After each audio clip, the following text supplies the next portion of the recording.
Shirdi Sai Baba.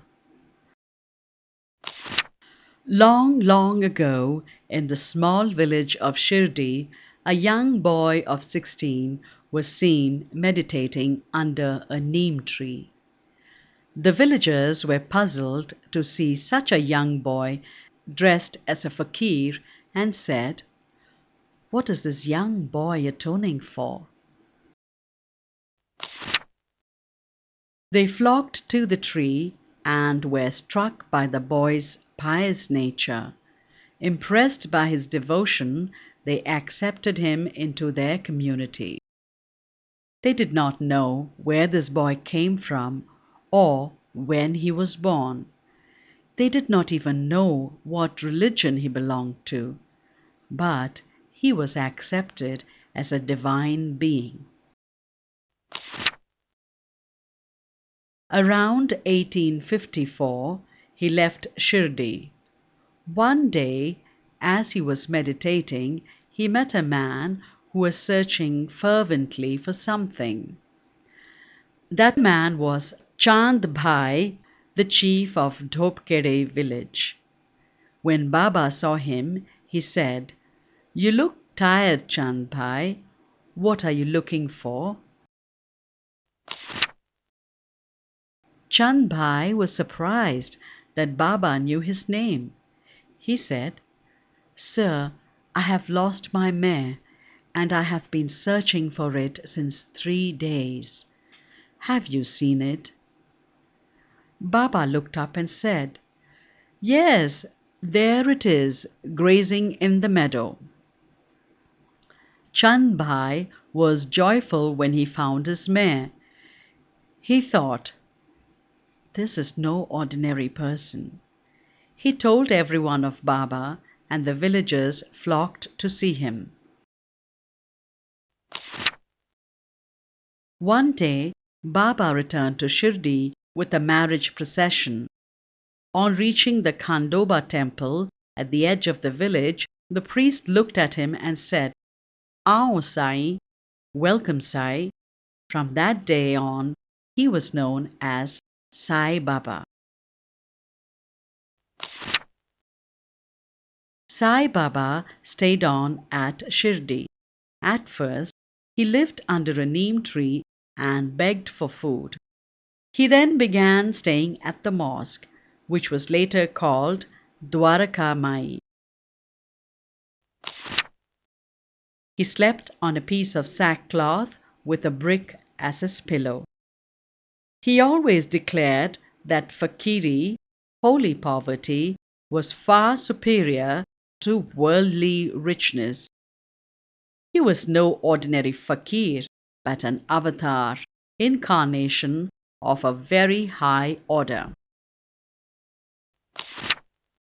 He was well versed in both the Vedas and the Quran and preached them to his followers. He also advocated the practices of both religions. He donned a long shirt, kafni, and tied a cloth round his head, and twisted it into a flowing plait-like manner behind his left ear. He was the common man's god. He lived, slept, and ate with them. Baba did not believe in the caste system. He shared his food indiscriminately with his devotees to remove the caste superiority and orthodoxy from their minds. Baba loved children. He was always very playful in the presence of children. He used to feed the fakirs and devotees and sometimes cook for them in a small earthen pot. The food seemed to grow in quantity and none of his devotees were left hungry. He maintained the dhuni, the perpetual sacred fire, and distributed its udi, ash, as token of his divine grace to all who came to him for help. He even healed the sick with it.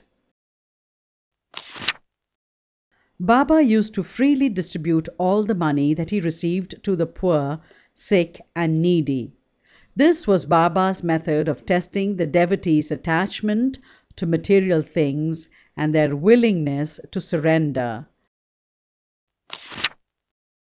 Sai Baba had unlimited powers. He had to show some of the miracles to bring faith in his devotees. Baba's miracles are a sure sign of his divine descent. Baba was very fond of lighting lamps. He depended on the generosity of the grocers of the village for the oil to light the lamps. One day, when he asked them for oil, they refused, saying, "We don't have any oil." Unperturbed, Baba poured water into the lamps and lit them. To the surprise and dismay of the shopkeepers, the lamps kept burning the whole night. The shopkeepers were stunned by this miracle and fell at Baba's feet seeking forgiveness. Baba forgave them and said, "Remember, falsehood displeases God. Never take pleasure in others' distress." There lived a lady in Shirdi who baked 2 loaves of bread every day. One she gave Baba and the other she kept for herself. One day she was taking the bread for Baba when a dog approached her, licking its lips in hunger. She was overcome with pity and so gave the bread to the dog. She went back home to take the other loaf for Baba. This time on her way she met a hungry pig. Again she gave the loaf away. She felt miserable and went to Baba begging for forgiveness. To her surprise, Baba said, "Ma, you offered bread to a dog and a pig. They both reached me because I'm one with them."